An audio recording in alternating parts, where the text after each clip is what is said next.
Rugby League in front of a very hostile but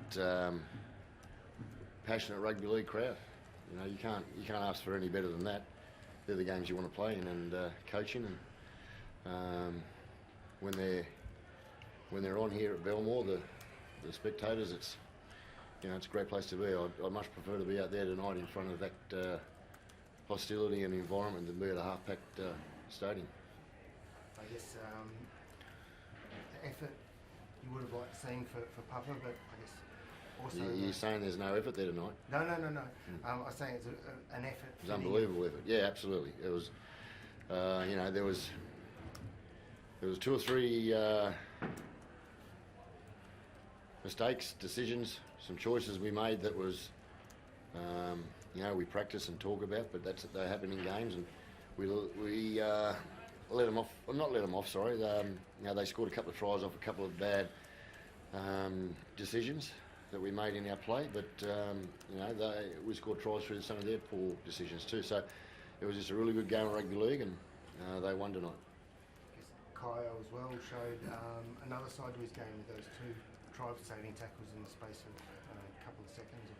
Yeah, before he got here, the knock on him was that his defence was poor, and we worked very hard technically on especially our younger players, everybody's technical requirements from a defensive point of view, and he's grasped it very, very well. He's a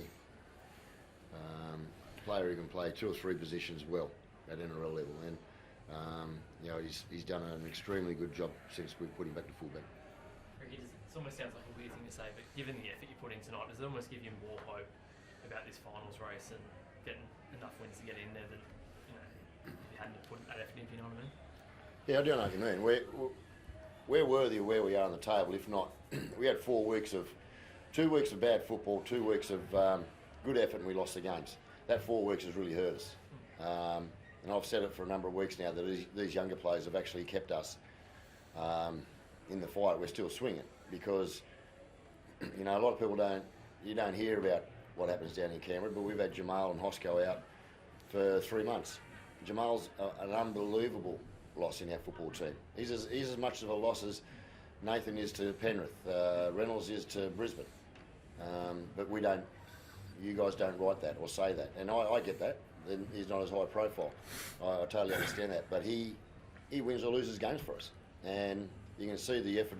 You can see the performance and the quality of our players gone up since Jamal's been in our team again. And what he's doing for Coyote, what he's doing for Ethan, what he's doing for Adam Cook, is giving them confidence and helping their performance on the field. But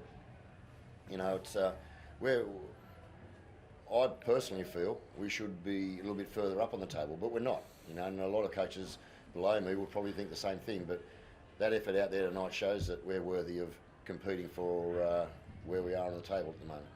You mentioned Ethan just quickly there. What was the situation there tonight with him? I know how to look after young players. Spoke to him over the last month, and I said, mate, you're going to have a week off. You let me know when you most need it. Again, you guys see a lot of all his brilliant play, such as Kayo's. I see the physicality that he's copying as a young 19-year-old boy who's played every minute of the season. I've got to look after him because I feel on the back end of the season he'll be better for the team. He wasn't happy with it at all. He's not a kid who wanted to shy away from playing. But me personally, I've got to worry about Ethan for the back end of the season. I've got to worry about how he starts the season next year. I know how to look after young players, and I decided that he was going to have a week off. I let him go home for 3 days, and then he came back down, did a couple of sessions with us, and was obviously 18th man. But when you've got so many of these younger boys in your squad, it's important for me to actually show some welfare to the physical side of it as well. And given, because he played essentially unchanged and now he has this week off, does that sort of mean from here you're confident you get him through to the end of the season, like with that rest he's had? Well, it's all performance based, he knows that. But he'll come back in next week.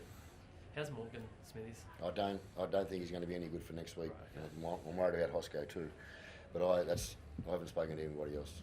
But where's that leave you? Like obviously Corey's had a few weeks back in reserve grade now. Yeah, is he ready to come back into first grade, or where does it leave you as far as options go? I've got him, I've got Gula, I've got Peter Holler. So Simi Sasagi too in regards to a back row fill in. I've got Adam Murray there can fill in as a back row, so we have got some options. Ricky, how did you see that combination with Adam and Jamal in the house? I think it might be like the first time they played with each other in the NRL. How did you kind of see that combination? I think it worked okay. You've got a left foot and a right foot kicker either side of the field. He's a very good kicker of the football. Defensively, I thought he did a good job, and he threw a nice pass there to set up a try for Rapper.